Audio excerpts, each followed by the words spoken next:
こんにちは、セントキュンと申します。自分は手を祈るように組み、そこに息を吹き込んで音を出すハンド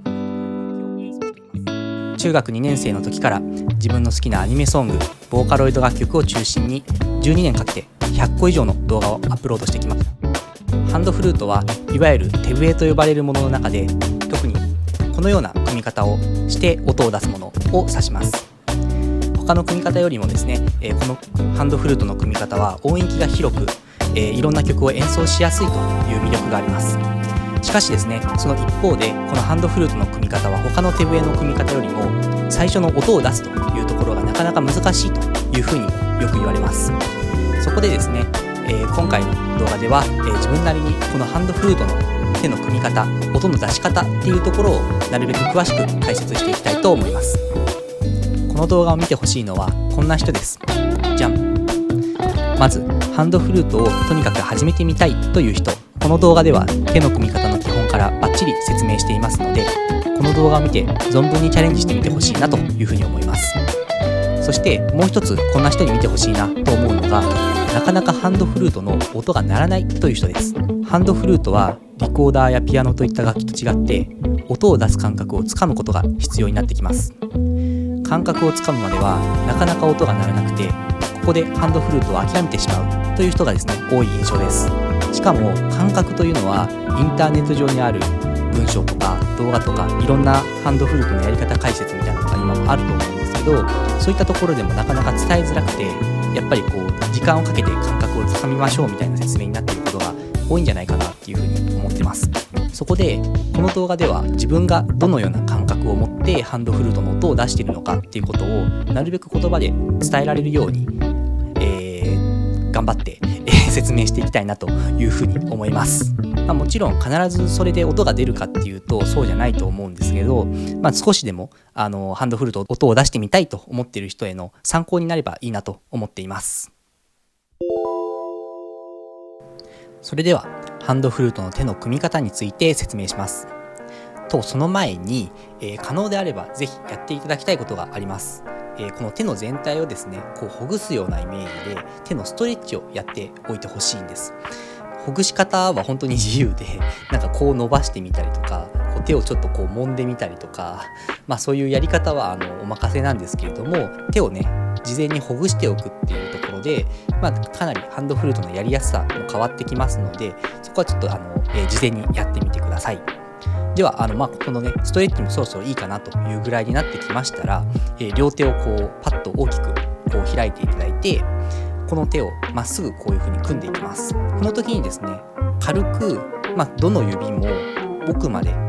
ぐっとこう押し込む感じでぴったりとくっつけてみてください。それができたなと思ったら、そのまま自然にですねこう下をくっつけて閉じます。でギュッとこうねやっていくと、祈りのポーズができましたねというところです。これでですね、ハンドフルートになりますようにとお祈りしつつですね、この手のくっついている部分を、確認したいと思います。そうだ、皆さんは手組んでてくださいね。ちょっと僕は分かりやすくこの片手の手のひらで説明しますけれども、この手のひらの手を組んでいる部分、ここがぴったりくっついてるなっていうことをまず一つ確認してください。2番目がこの小指の付け根の部分からここの手の、手首の方にビヨーンとこう伸びてるこのエリアですね、ここもちゃんとぴったりとくっついているかなと思います。最後にこの手首のところですね、手首近くの手のひらというか、ここの部分も先ほど祈るポーズをした時に両手でぴったりとくっつけたかなと思います。でこの3箇所、くっつける場所あるんですけど、これはですねハンドフルートを実際演奏する時も基本的には隙間なくくっついている部分になってます。なのでここはくっつけたままなんだなっていうことを覚えておいてください。それでは、手を祈るポーズに戻しまして、次は親指の方に注目してみたいと思います。今僕はですねただ本当に手を組んでるだけなので親指こんな感じで重なっちゃってるんですけど、これを、親指を横に並べてあげる、こんな感じで並べてあげてほしいなと思います。ます。ちょっとね今その他の部分はね何も変えてないので、だいぶちょっと親指窮屈な感じになっちゃってるんですけれども、今はこれで大丈夫です。でこの状態にできたら、手の中に空洞を作ります。皆さん結構ねギュッとこう手を握っていると空洞の中に今ない状態かなと思うんですけど、ここから先ほど言ったぴったりくっつける場所はそのままにしつつ、隙間ができない程度にですね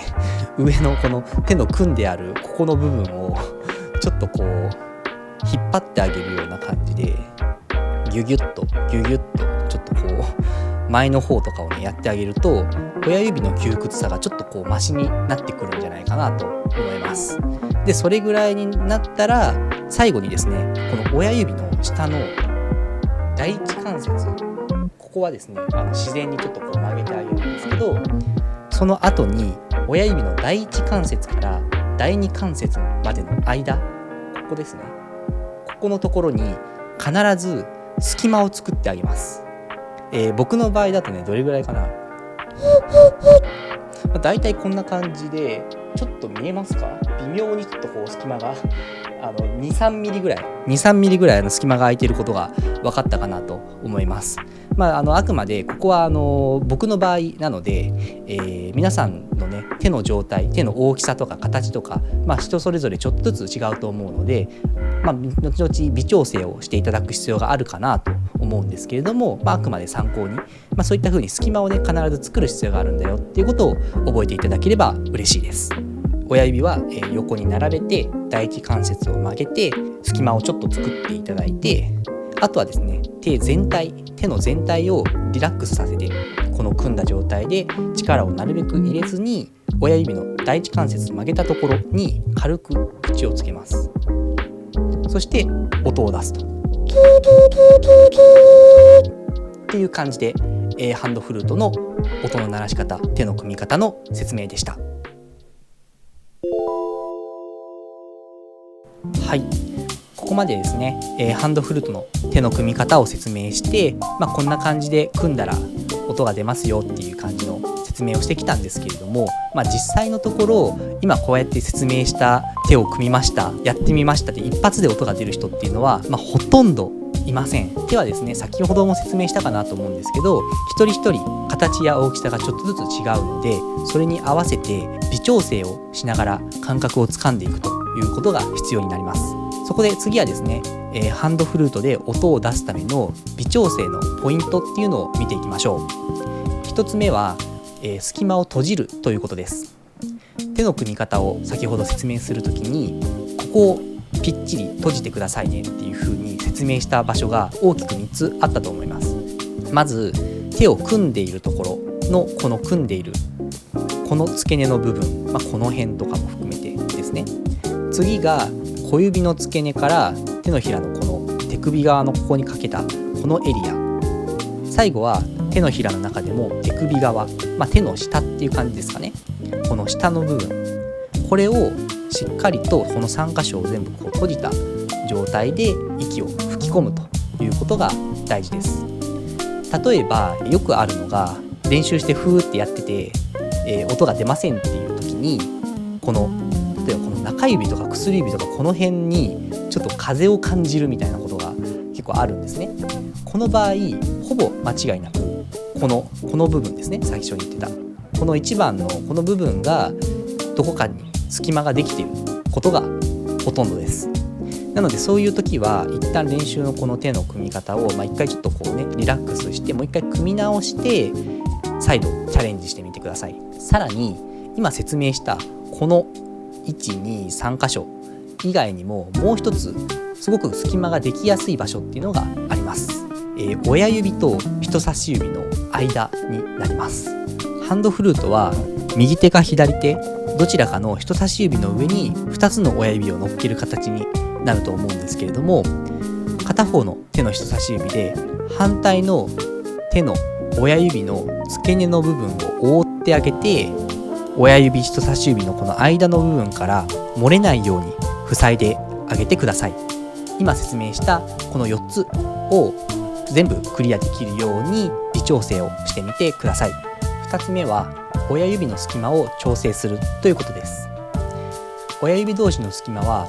だいたい僕の場合3ミリぐらいかな、2、3ミリぐらいかなっていう感じで説明をしたんですけど、これはあくまで自分の場合です。皆さんの、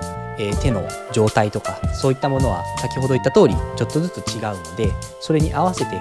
手のここの部分、隙間の大きさを微調整する必要があります。で、なかなかならない場合、これはちょっと僕の個人的な感覚なんですけど、こうやって手をこう並べていたとしたら、このね、手を組んでいる人差し指、僕は左手の人差し指の上に親指をこうやって乗っけているんですけれど、この左手の人差し指に乗っけている人は、この左手と反対の親指をちょっと外側に、今極端にやってますけど、外側にちょっと曲げてあげると音が出しやすいような気がします。ちょっとリアルな感じでやるとこんぐらい、ちょっと右手の親指が外側に曲がっている、外側に向いているのが分かりますかね。こうするとちょっと音が出しやすいというふうに自分は感じているので、参考にしてみてください。3つ目はちょっと微調整とは違うかもしれないんですけど、意外と見落としがちでとっても大切なことです。それは手をリラックスした状態でチャレンジするということです。皆さん慣れない手の使い方をすると思うので、どうしても手に力は入ってしまうと思うんですが、息を吹き込んで音を出そうとするときにはちょっと手の力を抜こうとしてみてください。やっぱり自分も含めてですけど、ハンドフルート奏者の方に話を聞く中で、手に力を入れた方が音が出しやすいですって言ってる人はなかなかいないです。高い音出すとかは別ですけど、基本的にリラックスした手の状態で音を出す、なるべくその状態に近づけられるように意識して練習してみてください。はい、ここまで手の組み方、微調整のポイントというふうにやってきましたが、それでも音が鳴らないっていう方もいらっしゃると思います。そういった方のためにですね、これから私が初心者となって、音を出すまでの試行錯誤というところをお見せしていきたいなと思います。何を言ってるんだって感じだと思うんですけれども、ハンドフルートはですね、手を組むときにどちらの手を手前にするかっていうのがありまして、ここでちょっと違いが生じてくるんですね。もちろんどちらの組み方でも音は出るんですけど、僕の場合は左手がね、さっきも言ってましたけど手前に来て、この状態だと音を鳴らさずに吹く方が難しいくらいに感覚をつかんじゃってるんですけれども、これを反対に組んであげますとっていう感じでですね、ものの見事にですね、初心者が出来上がるんですね。こっちの組み方だとまた全然別の感覚、もう一回感覚をつかみ直さないといけないっていうことで、こっちの組み方で演奏は全然してないわけなので、これで何とかしてちょっと音を出そうとこれからしてみようと思います。で、この時にどういうところを意識してやっているかっていうのをちょっと口でリアルタイムで説明しながらやっていくことで、少しでもちょっと皆さんの試行錯誤、微調整の参考になればいいなと思っています。ではやっていきましょう。よし、じゃあもうちょっとカメラをも見ずに始めますけれどもこれ組み方ね、右の人差し指が前に来ているので、僕は完全に今初心者なんですが、どうだろう。基本的に今ね、ここの指の隙間は大丈夫そうで、結構音出るな。ちょっとこれは親指の隙間がちょっと大きすぎる。ちょっと結構ね、今の音はね、音が出そうな感じなので、やっぱりね、親指と人差し指の隙間のところをちょっと調整しつつ、この親指の隙間をちょっと気にしながら、そこの部分に意識を集中してみます。やべえ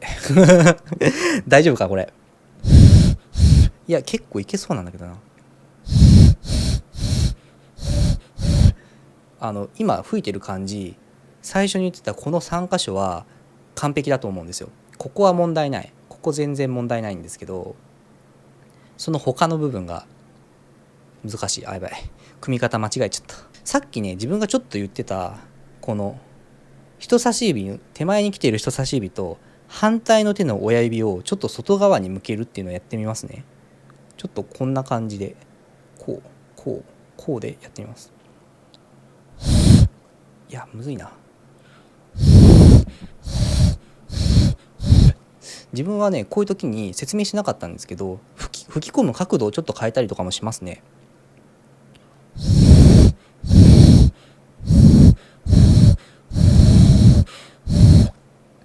ちょっと手はね、あんまりこう人差し指をギュッてやらずに、ちょっとこう伸ばす感じでやると力が抜けていいかもしれない。ちょっと力抜くのを意識してなかったかもしれないですね。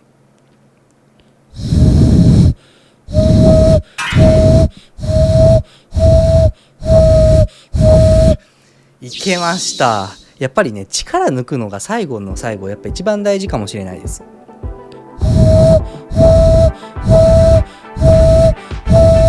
一度ね、こうやって感覚をつかむと、どんどんちょっと音がはっきりしてきたのが伝わったんじゃないでしょうか。こんな感じでね、隙間を調整するっていうことを頑張ってやりながら、最後はね、力をちょっと抜いてみるっていうのを意識すると、こんな感じで、微調整がうまくいくんじゃないかなと思うので、皆さんもぜひ試してみてください。ということで、一時はねどうなるかと思いましたが、なんとか実践初心者の私が音を出す微調整の過程をね無事に音が出せましたということでですね、最後に自分から、こんな感覚で音を出してますよとか、ちょっとした一言アドバイスとか、そういったところをですねおまけみたいな感じで喋っていければなと思います。まず音が出た時の感覚についてなんですけれども、このね手の指のこう組んでる閉じる部分ね、説明したところなんですけど、ここの辺りにちょっとこうビリビリするような感じがほんの少しだけですけどあります。これはねかすれた音というよりかは、はっきりとした綺麗な音を出せた時により強く感じるような気がします。あとは、音がねやっぱ出ない時って、なんか息がこうやって組んでるとして、吹き込んだ中のこのね手前、この途中の辺で抜けちゃってスカスカした感じがして、なかなか寂しい悲しい感じなんですけど、音がちゃんと出た時っていうのは奥まできちんとこう息が届いてるような感じがする。で親指のね第一関節と第二関節の間のここのね隙間の部分から息が抜けていくんですけど、それがちょっと風のような感じで感じられることもあるかなというふうに思います。やっぱりねハンドフルートはハンドフルートっていうだけあって、音が綺麗に出た時の手応えみたいなのがやっぱりあるんですよね。その感覚をこう持てるといいなっていうところももちろんありますし、今はまだつかめてなくても、こういう感じで手応えがあるんだなっていうのを知っておくだけで、音は出ないけれども音が出るところよりも遠いのか近いのか遠ざかっていってるのか近づいていってるのかっていうのを考えながら手の微調整とかをやっていくと音を出しやすくなるんじゃないかなと思いますので、参考にしてみてください。それから、これはご存知の方も多いと思いますけれども、手ってむくむんですよね。はい、当たり前のことなんですが、ただやっぱりこのむくみっていうのはハンドフルートに影響があります。具体的に言うと、やっぱり手がむくんでいる状態だと細かいね隙間がやっぱ塞ぎにくくなるのか、音がなかなか出にくい場合が多いです。なので、血行を良くするとかカリウムを取るとか、そういう一般的なむくみ対策っていうのをした上で改めてハンドフルートをねやってみると音が出やすいかもしれません。最後にどうしても音が鳴らないっていう方に向けて、おすすめの練習場所を紹介したいと思います。それはですね、聞いたことある方もいらっしゃるかもしれないですけど、お風呂ですね。お風呂のねお湯にこう手をこうつけてですね、でその状態でハンドフルートやってみると、こう、水がねうまいことこう細かい隙間を閉じてくれるからかどうか分かんないんですけど、結構綺麗なはっきりした音が出ることが多いのかなって思います。自分自身もハンドフルート始めたての時は毎日お風呂でピーピー音を鳴らしていたので、結構これはねおすすめの練習法かなって思います。そういう形でね、工夫をしながら、ハンドフルートの練習を続けてみてください。はい、今回はハンドフルートで音を出すということをテーマに自分の全力を持って、説明をしてみました。ハンドフルートはね、やってみましょうっていう感じでチャレンジをして、その場ですぐにできる人ももちろんいるんですが、一方で1週間かけてとか、1ヶ月かけて半年かけて練習を重ねてできるようになったっていう人も少なからずいらっしゃいます。本当にいます。なので、ぜひね、諦めずにハンドフルートチャレンジしてみてほしいなと思いますし、そのチャレンジの助けにね、この動画が少しでもなっていればとても自分としては嬉しいなと思ってます。今回の動画の感想や要望はですね、ぜひコメント欄の方にこの辺にあるのかな、書き込んでくれたら嬉しいなと思います。必ずね、見ますので。そしてですね、ハンドフルートは音を出すステップの次に音程を変えるっていう、曲をね演奏したい方には必ず必要になってくるものがあるんですけれども、その解説動画みたいなところも制作したいなと思っていますので、ぜひ私のチャンネル登録も合わせてお願いします。ということで、ケントキュンでした。ありがとうございました。